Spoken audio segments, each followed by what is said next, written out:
Bear Gulch Pictographs as our stay tonight and taking a tour in about an hour to go out and visit the pictographs here in Bear Gulch. And it's just a beautiful morning. Boy.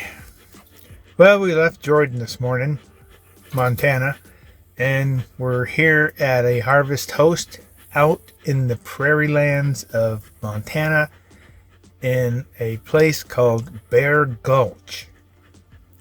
The family that owns the property, her grandparents bought property out here from the homesteaders that were giving up and leaving. And at one time they owned 2,000 acres of Montana prairie. And with the changing of times and taxes, they sold off all but 200 acres. And that 200 acres involves ownership of Bear Gulch, which is where these petroglyphs and pictographs are. So, it's another hot day out here in the Montana prairie. And boy, I wish it was 10 degrees, 15 degrees cooler. Anyway, the dogs are staying cool. I can soak them down with my outside shower unit. So that keeps them cool, and I can soak my head down and stay cool. So we're dealing with the heat out here. High 80s, low 90s. They were saying it might get into the hundreds. But I ain't going to be where that's happening. I'm heading west where it's cooler. But anyway, here's some pictures of the tour that the lady that owns the property now took us on. She's become like the caretaker of the property and the pictographs. And they've had paleontologists out here digging through all the shale. And they've recently found a 16-foot ray shark out here in this shale formation, which is what most of the cliff's made up of. And then we've had the all the historians out here and the Crow Nation, Blackfeet Nation out here deciphering all the pictographs that you can make out what they meant or might have meant to their people. So there's a lot of history out here. It's just that very little of it is left to easily see. And those pictures are what I took photos of to show you the best examples of what's left out here. So, while I cool off, I'll let you guys gaze over the photos of the tour we took. It was about a 2-hour walking tour from the trailhead down into the gorge, and then across the flat part of the gorge. There's a little glen where the stream is, and they fixed that up where it's a really nice area to sit and rest, cool off. They have cold water down there available. And then we take off and we hiked up the other side and along the base of the shale cliff, pointing out different areas where the Native Americans had found a nice formation to do their carvings and paintings on.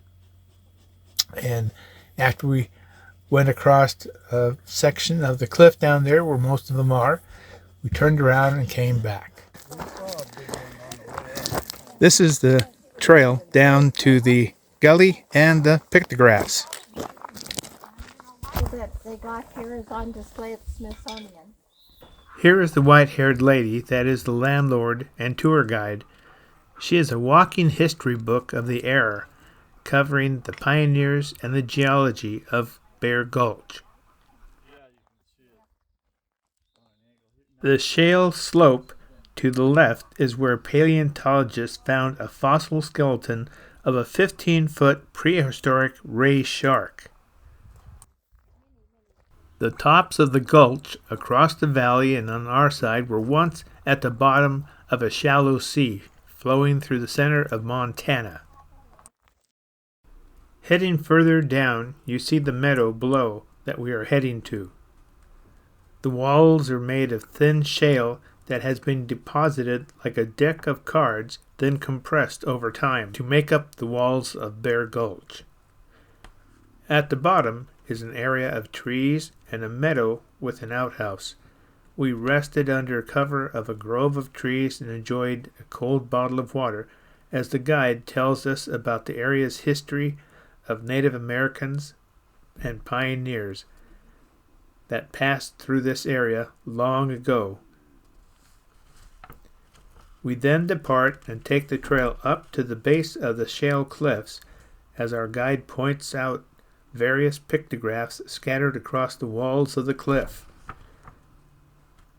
Many pictographs have faded over the eons and are not easy to see. Furthermore, many of the pictographs are painted over older petroglyphs that are even harder to see. We are told that most of the pictographs show different types of shields. There was no animals depicted, and some strange creatures or figures that could be spiritual. The guide had a circular photographic reflector that she used so we could see the drawings much better by reflecting more sunlight directly on them, since they were so severely faded and hard to see. Our guide continued to point out various pictographs as we followed the trail along the base of the cliffs. We even saw some more recent graffiti from 1947. As you look at the mountain above us, you have to stop and realize that the top of that mountain at one time was at the bottom of the shallow sea that ran through Montana. The compressed sand turned into shale and made huge blocks which the Native Americans used as their canvas for painting their mysterious and spiritual drawings on. These photos are some of the best that are still existing because of the dye was much stronger or richer. It's a wonder what they mean, but they are very spiritual to the Native Americans. These pictographs could represent battles won or the ascension of a warrior to a higher plateau. It could also represent possibly spirit walks and dreams that they've had. Most of the true meanings are lost to antiquity, but the beauty of the rocks they're carved in still exists today. When our journey had come to an end, we rejoined the trail and climbed up and out of Bear Gulch back to the trailhead and onward to our homes. Well, this is the view from our little campsite here at the Harvest Host Bear Gulch Pictographs Harvest Host. I'll look out here, and that gorge way over there, that's Bear Gulch, and down there is where the pictographs are along that cliff down at the base. Now, I put this mat out here for the dogs to lay on and relax, but Kate says it's better in here, and Sarah was laying down here in the shaded part, but she'd much rather lay in the grass in the shade. I guess she just thinks she's being sneaky and hiding down there, watching for critters. Well, this is what a lot of Montana down here in this area along the highway, I think it's 220, looks like, that's for sure. Sarah, what are you doing? Sarah's trying to catch butterflies. All right. Well, I hope you enjoyed that short little video and the photos of some of the better pictographs we saw down on this tour of Bear Gulch. Oh, the wind is still blowing. Just a good enough breeze to keep things cool in the shade. I checked my mileage and plans for the final last days of this long trip through Montana. We have 2 more dinosaur stops and 2 more Harvest Host wineries to stop at before we decide to either extend this trip or go home and put our feet up and rest. So I know a lot of people out there don't really seem to be interested in the wineries we stop off for Harvest Host over the night, but you got to give the wineries a chance. Check out my list of wineries that we've toured, not only in Oregon, but California and Arizona. A lot of these are becoming a multi-purpose location for people who don't even drink wine. So they're more inviting the families and other activities such as concerts and hiking and camping. So check out my videos on all of the wineries, Harvest Host members that I've visited, and expand your horizons, even if you don't drink wine. So I think we're going to button it up here and look forward to seeing our next dinosaur visit tomorrow.